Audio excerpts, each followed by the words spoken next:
Listen to this song, folks. Turn it up a little bit more.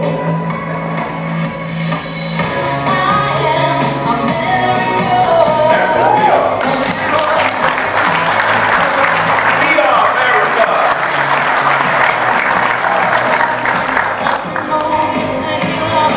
Thank you for being here tonight. What a nice welcome, and thank you so much for being here. I am thrilled to be here with you. I'm thrilled to be back on campus. I'm an alumni here. Alumni Purdue.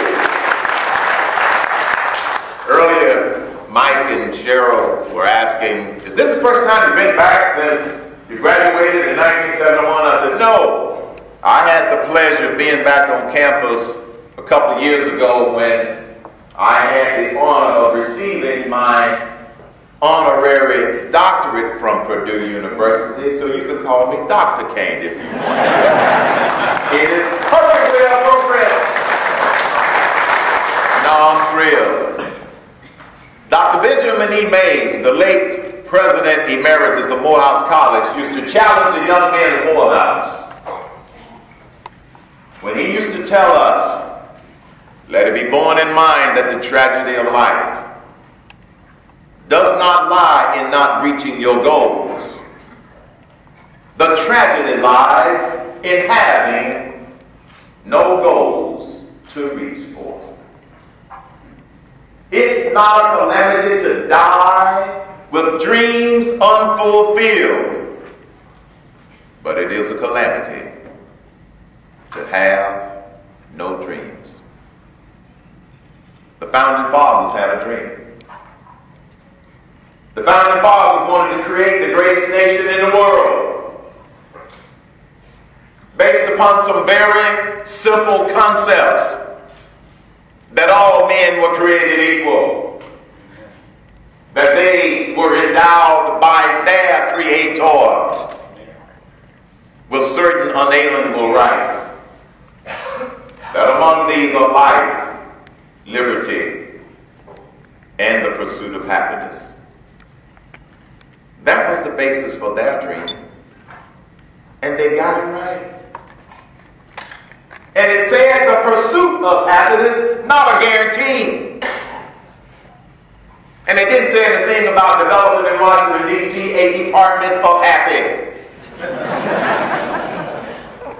The pursuit of happiness. And if you look at this nation's very short history of 235 years as of July 4th, 2011, this nation has become the greatest nation in the world. And it is an exceptional nation. I don't care what anybody says. And I will never apologize for America's greatness.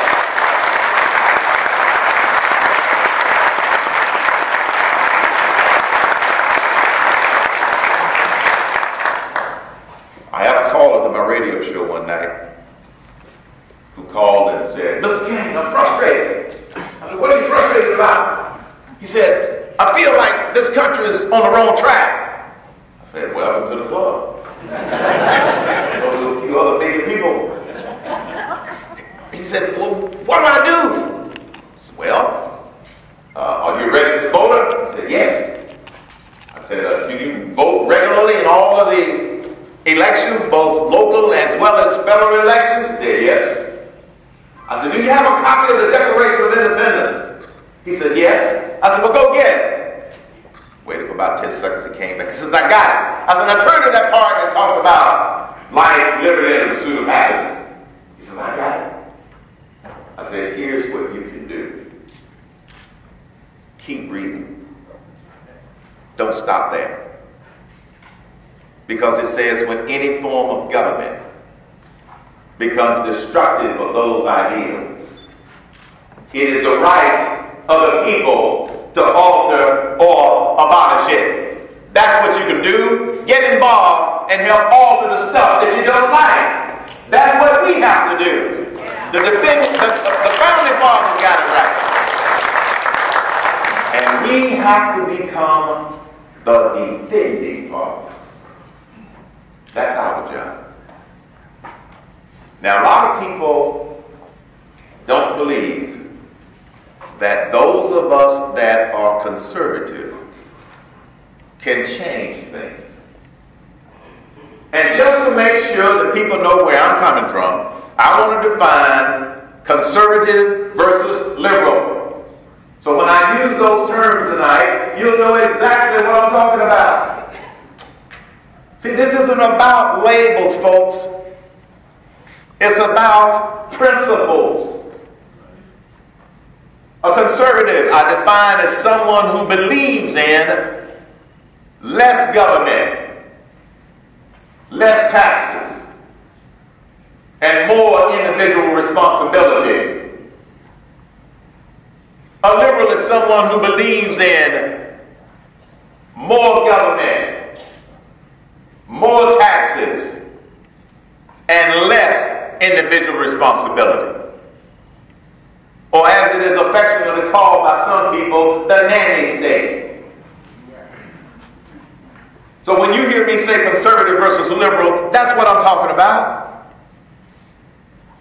And the reason that I firmly believe that we can put things back on the track that we want and alter those things that we don't like about what's going on in this country, the reason that I believe it is because there is a new political dynamic at play that wasn't here 10 years ago. A new set of dynamics are helping to reshape the political landscape that makes it possible for your voice to be heard louder, to make it possible for your involvement to have a bigger impact. Wouldn't have been possible 10 years ago. The first dynamic, the new media, cable TV, talk radio, alternate conservative publications. Rush Limbaugh and Sean Hannity and Neil Boyce, they drive the liberals crazy. This is why the liberals are trying to pass the unfair doctrine. They call it the fairness doctrine. There's nothing fair about the fairness doctrine. It's a doctrine designed to try to shut them up and shut me up. When I was on my radio show in Atlanta, I was on the radio for 5 years in Atlanta, 2 years as a weekend host and 3 years as a full-time, 5 nights a week radio host, basically espousing my liberal beliefs. When they first asked me to do the radio show, I said, well, I don't know. Are you going to try to tell me what to say? They said, no. Do I have to be politically correct? They said, no. I'll take the job. You see, I don't do political correctness very well. And so we now have alternative ways for people to find out the truth. Think about it. When this country was first founded, somebody could run for office, make a few whistle stops, and that would be the extent to which whether somebody knew they were getting the right information or not.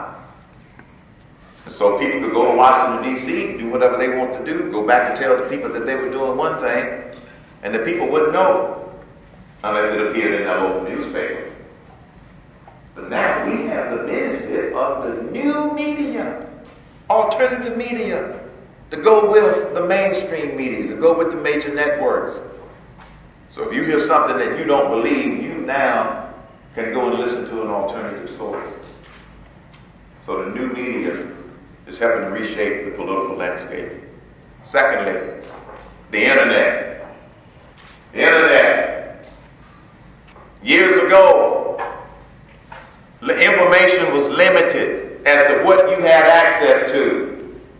You have to go to the library, comb through encyclopedias. I have a set of encyclopedias at home that have been sitting on my shelves now for 25 years, and I haven't even opened them. They have been replaced with the word Google. It's unbelievable how much information we have access to at our fingertips. And the good news is a lot of people are taking advantage of that access to information. And that third dynamic, the Tea Party movement in America, is reshaping the political landscape. It's reshaping the political landscape. Why? Because citizens now have an ability to figure out the truth for themselves if they question something by either listening to other sources or going online. And if they are not computer savvy and they can't or don't want to go online, they get their grandchildren to go look it up for them. If you have a question about something. In other words, these new information sources that we now have at our fingertips makes it a lot more difficult for a politician to lie to us. And that gives us an opportunity to hold that feet to the fire. So those dynamics are reshaping the landscape. This is why I tell people we can change things. The first constructive evidence of that was November 2nd, when conservatives took back control of the House of Representatives. All the way up until midnight on November 2nd, the liberals kept saying it's not going to happen. I love it when some reporters, Ms. Nicole didn't ask me this, some reporters go, Mr. Cain, do you think this Tea Party theme is going to last? Now we're a thing. Well, let me tell you something about this thing called the Tea Party Citizens Movement. It is getting bigger and more powerful. This sleeping giant that we call We the People has awakened, and it's not going back to sleep. How do I know? I know firsthand from traveling all over the country, talking to different groups. Tea parties, rallies, town hall meetings. The American people have opened their eyes. They know what's going on. They know when they've been lied to. They know when they've been deceived. They know when promises have been broken. And they're now saying, we need to alter what's going on.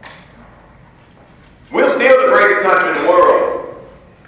We're still the greatest country in the world, but we've got to be the defending fathers to get it back to being the greater country in the world the way it's supposed to be. Because even though the pursuit of happiness is one of those principles that helped to found this nation, it is under attack. And because it is under attack, we have become a nation of crises. We have a moral crisis. When you have a president that wants to take, endowed by their creator out of the Declaration of Independence, some people have a problem with that. When you have people who want to take God out of our schools, a lot of people have a problem with that. When you have someone in Illinois who files an injunction to stop public school kids from having a moment of silence, and a judge issues the injunction, and it was filed by an atheist because the kids just might think about God. This political correctness stuff has got ridiculous. To file an injunction against somebody thinking about God.